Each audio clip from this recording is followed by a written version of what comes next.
Welcome to BigCountryPreps.com. I'm Evan Wren, and this is the Countdown to Two-A-Days series, our daily look at an area football team and the key questions we're going to be answering about that team and our August 17th preseason football preview here at Big Country Preps. I'm with my partner, Dan Youngblood, via Zoom. And tonight, Dan, we're talking about the Breckenridge Buckaroos. Yeah, and I think this is a Buckaroos team that both you and I expect to be improved this year. I think they've got a good group coming back. 18 lettermen are returning, including 7 starters on both sides of the football. More experienced in Coach Casey Pierce's systems. I think this is a team that really has a chance to take a step forward. Got some nice players back in key places, including Chase Lair at the quarterback position. Had a nice season last year as a junior. Jerry Lawson, a big kid, really capable of running the football, a big time weapon for him. And then Anton Rogers, another guy who just is an electric guy with the ball in his hands. So they've got several guys back at skill positions that I think are going to have a chance to have big years. And I think just in general, this team has the experience and talent to make some noise in District 3-3A. Yeah, well, you have 18 returning lettermen, but the Lawson kid, if he really reaches his full potential, this is a potential D1 guy. You know, at 6'3", 245 pounds, he's got the best shot of anybody on that roster, getting to a D1 level. He's got a D1 body, 6'3", 245 pounds. I'm interested to see if he reaches his full potential, because this kid has a world of it. And if he does, it's going to bring the entire team up to a whole new level. Yeah, and like we said, they've got quite a bit of experience back with 7 starters back on both sides. So it's not just Lawson, but I think you are right. He's a kid that could be a real difference maker for them. He's been very solid in the past. I mean, you look last year, he rushed for almost 700 yards, had 13 tackles for loss, 4 sacks from his defensive line position. So he's a guy that's already made an impact, but he does have a lot of blue sky there. There's a lot of potential to become an even better player. But I'm just excited to see this team, just to see kind of what kind of step they can make forward, just in terms of maturity. I think you've seen each of the last 2 years under Coach Pierce, you've seen kind of signs, and you've seen them get a little bit better last year than they were his first year. But I think this is a chance for them to really kind of prove that they can close out opponents and that maybe take that next step, because I think there are some opportunities. Obviously, you look at that district and you got Jim Ned at the top. That's going to be a really tough game anytime you're facing a Jim Ned team. Then you've got Iowa Park dropping down from Class 4A. That's been a really successful program at a higher classification. So some tough opponents in that district. But I think Breckenridge, just from the looks of it, has an opportunity to be right in the thick of that playoff race for sure. Well, I agree with you. And I think if they get play up front, if they get good, solid play from that offensive line, they get skill people all over the place that are capable. If they get a good push up front, get good play on the offensive line, this is going to be a dangerous football team, a possible high seed. Mm-hmm. It's possible. Anyway, let's take a quick look now at Breckenridge's overall schedule for 2022 in non-district play. They open up with Jacksboro at home, and that's an interesting matchup right off the bat. That is a Jacksboro team that expects to take a step forward. They're going to be going to Buckaroo Stadium.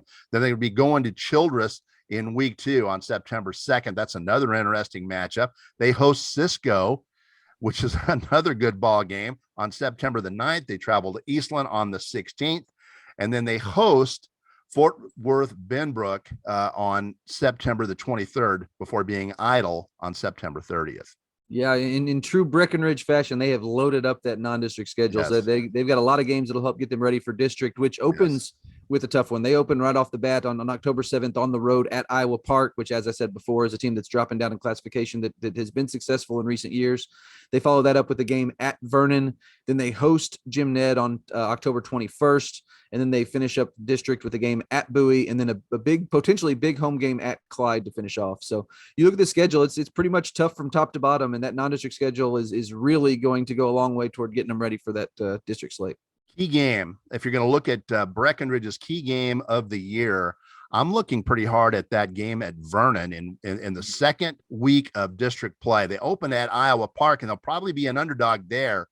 But they're going to go to Vernon the next week with a very good shot at winning that game, because you have Vernon is sandwiched in between the 2 league favorites, Iowa Park and Jim Ned. So, if you're underdogs in those 2 games, you really need to win that game at Vernon to avoid an 0-3 start, or the possibility of an 0-3 start. If they win that, and who knows, if they pull off an upset against Iowa Park or maybe Jim Ned, then all of a sudden they're at 2-1 with Bowie and Clyde to finish it off. That Vernon game, I think, is kind of the hinge point. It's a big ball game, and it opens up possibilities for them if they can win it. Yeah, I tend to agree. That's a really big game for the reason you mentioned, that you don't want to start off 0-3, and if you don't beat Vernon, you're gonna have to pull up an upset against either Iowa Park or Jim Ned to avoid that. So I think that's a big one. And the other one I'm looking at, because I think it's going to be big for seeding potentially, is that regular season finale against Clyde at home. This is a Clyde team that returns 30 Letterman, pretty much everyone from last year's team. They're another team, and they're in the second year with Coach Danny Dudgeon. I'd expect some improvement there as well. I think that could be a big game for them too. But this schedule is interesting from top to bottom, and this is going to be a fun season, I think, for the Buckaroos. Well, the Buckaroos are going to be definitely taking a step forward talent-wise and experience-wise this year. And we don't mean to say that a possibility of an upset at Iowa Park is not there, because it is. It's going to be. And Jim Ned's going to have to take them seriously as well. This can be a good ball club. No doubt about it.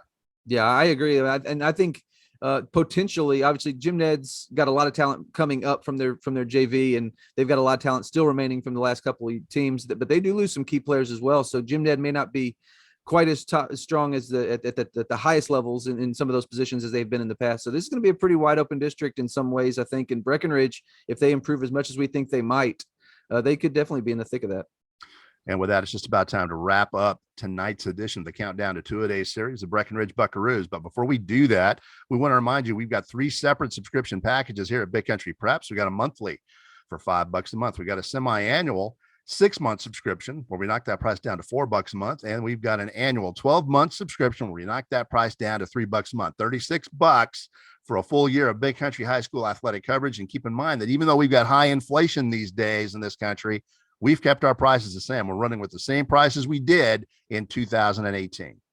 And before we close out this episode of our Countdown series, we'd like to remind you one more time to be on the lookout for that August 17th preseason football preview. We will just have a ton of area football content. You will definitely not want to miss that.